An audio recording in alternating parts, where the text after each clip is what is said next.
I've always been a fan of Rick's Prophet album. Oh, right. And I have a couple of questions, please. The sleeve quotes Rick saying music should be there to be heard. Musicians should not be there to be hurt. There must be an interesting story behind that. Can you explain the background? Oh, yeah. That was an album I recorded in the late 70s, Right. when I was living in Switzerland. And basically, in a nutshell, it was meant to be the last album to deliver to A&M Records. I recorded it, and I really liked it. I really liked it a lot. It had a lot of good sounds on it. I used the Prophet 5 a lot. Nice synth. Which had only just been developed.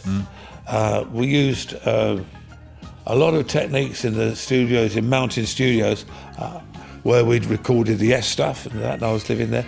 And I was thrilled to bits with it because I had nobody there from anywhere telling me what to do. The record company weren't anywhere near it, nobody else. So I was unencumbered, as whatever the expression is. Yeah.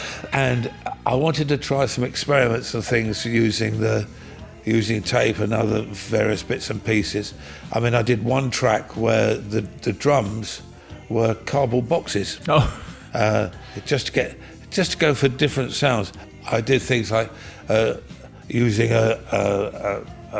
vocoders of doing, which were not that common at the time. There were some songs on there that I sung. Oh, wow. One which was I'm So Straight, I'm a Weirdo, which had a fantastic video, which is on YouTube somewhere, which was ridiculous really, because we made this video, but the TV companies wouldn't show it because they said, well, we haven't got permission to show these. So I was making videos before anybody else and nobody could see them. But it was a great fun video. And A&M Records released it as a single. Right. Initially, they had it. They said, well, we want to do this video. It was their idea to the video. I had a very good one too. And they said, because the whole premise of the thing was, it was the big punk era. Yeah. And also the amazing costumes and things of the time of what people wore and were doing, a new breed of young people. And the whole premise was that with all the new look that's going around on the streets with kids, the guy in the bowler hat and suit, he's become the weirdo. He's the weird one. Makes sense. So they said, go and find some people. So I went down the King's Road and I found this guy, and I talked to him. And we didn't have a budget, and I said, do you want to be in a video? And he went, yeah. And he said, I said, what do I have to do? I said, just dressed exactly as you are. Right. And I said, have you got any other friends who would come? He said, yeah. He said, and his question was, do we get fed? And I said, as much food and drink as you like. And I said, if you can be with any of your mates, Victoria Station, it's 9 o'clock in the morning, we're going off to film it at a railway station. He went, okay. And I never thought, I didn't bother to ask his name or whatever, or get any details. And they said, is anybody going to, what have you done? Is anybody going to show up? Well, about 40 of them showed up. Oh, really? We got on this bus, led by this guy I'd met, Boy George. And it's the first video he'd ever been in. Goodness. There was Marilyn was there. Right. Quite a few people who, if you looked at the video, you'll go, and we had a riotous time. And they were absolutely brilliant. And so we did the video, the record, I'm So Straight, I'm a Weirdo, which reached the dizzy heights of 27 in the UK charts. Outstanding. Absolutely. And but then a few weird things happened. There was the whole business of A&M signing the Sex Pistols. Yeah. And then myself and Richard Carpenter and that were accused of hounding A&M Records to say, if they're on the label, we leave, and all that kind of that, which was total crap. Yeah. You can't tell a label what you to do anyway. And it was actually a press thing put out to protect the then boss of A&M in the UK, right? Who'd got himself a right mess. In fact, the press officer at the time, Kit Buckler, admitted years later, no, it was all a con, because we thought because Rick was living in Switzerland and Richard Carpenter was in America that nobody would notice. Oh, really?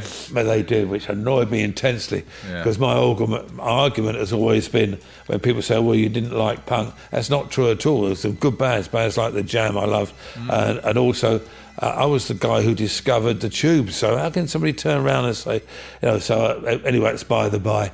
And so thanks to all of that, the deal was done that I was given my contract back from A&M. Right. They'd already had I'm So Straight I'm a Weirdo, but I'm there, I've still got Rock and Roll Prophet. Yeah. So I formed a little record company called Moon Records, and we put it out on that, and I loved it.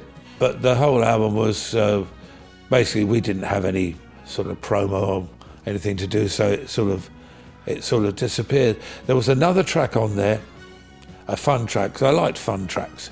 I missed the novelty records. So I did a track called Do You Believe in Fairies, which would never be allowed to be released now. Funnily enough, that's Phil's second question. Is it really?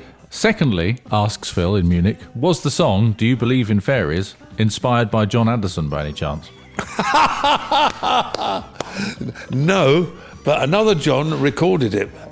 It was never released, but somewhere the recording exists. It was recorded by John Inman. Tell me, do you believe in fairies? Tell me, do you? Fame. John loved it. Do You Believe in Fairies? And it was just a great fun song. It was something that I wrote really for my boy Ben, who was a very young little toddler then. Because that was a big thing with kids. Do you believe in fairies? Do you believe? Yeah. It had so many different connotations, which is why I got John Inman involved, who became a great close friend.